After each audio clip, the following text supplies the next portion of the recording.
Alors, à présent, on va parler du binôme de Newton appliqué aux endomorphismes.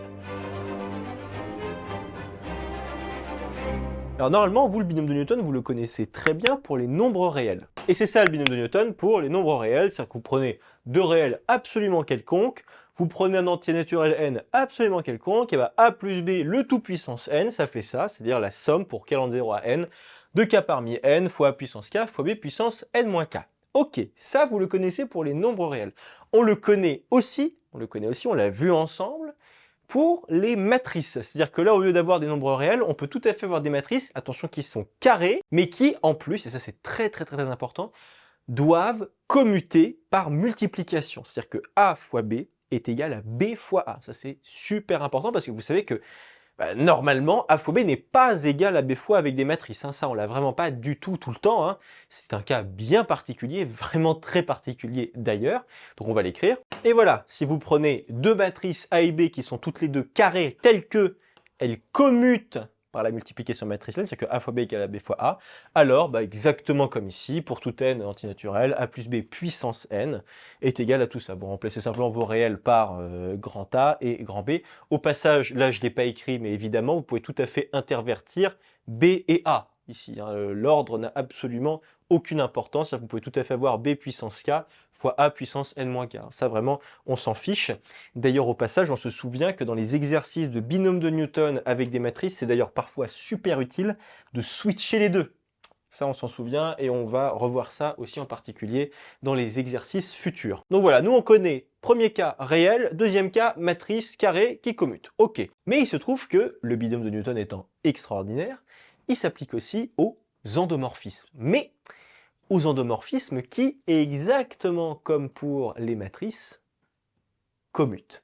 Mais attention, ne commutent pas pour la multiplication, mais commutent pour la composition. Comme on l'a vu juste avant, allez voir les vidéos précédentes si vous n'êtes pas au clair là-dessus. Donc déjà, on va prendre deux endomorphismes F et G tels que ils commutent par composition. Ok, c'est-à-dire que F rond G est égal à G rond F, exactement comme avec les matrices. Et vous verrez plus tard, on va voir pourquoi est-ce que ce lien qui est ici est très similaire à celui qui est là, parce qu'en fait les endomorphismes et les matrices c'est la même chose, mais on y reviendra plus tard. Donc en tout cas, F rond G est égal à G rond F, alors on peut appliquer exactement le théorème de Newton, exactement comme on l'a vu avant. Et on a donc ça. Alors, pour tout n qui appartient à n, donc pour tout antinaturel quelconque, hein, f plus g puissance n. Mais alors attention parce qu'on s'en souvient, f plus g, qu'est-ce que c'est? C'est un endomorphisme, hein, puisque f et g sont des endomorphismes.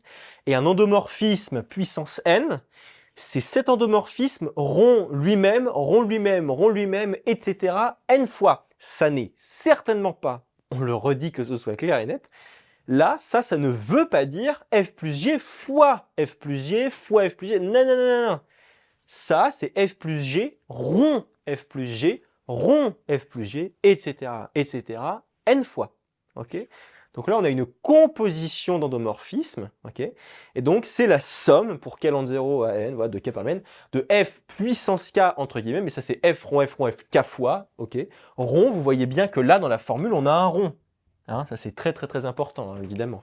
Rond, g puissance n-k, mais puissance ici, c'est g rond g, n-k fois. Donc voilà, le binôme de Newton fonctionne aussi pour les endomorphismes. Attention, il ne s'agit pas du tout ici de multiplication, mais de rond, donc de composition.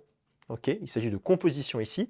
Et ça ne fonctionne que si il y a ça, la commutativité de composition entre vos deux endomorphismes. Et ça, comme on l'a dit, ça fait directement référence à cette commutativité multiplicative matricielle, okay, parce qu'il se trouve que cette commutativité-ci et cette commutativité-là sont, oh c'est difficile à dire, sont liées de façon inextricable. Et ça, on le verra plus tard, et vous voyez, ça c'est magnifique. Ça c'est vraiment, ça c'est prodigieux. Bon, mais ça on le verra plus tard.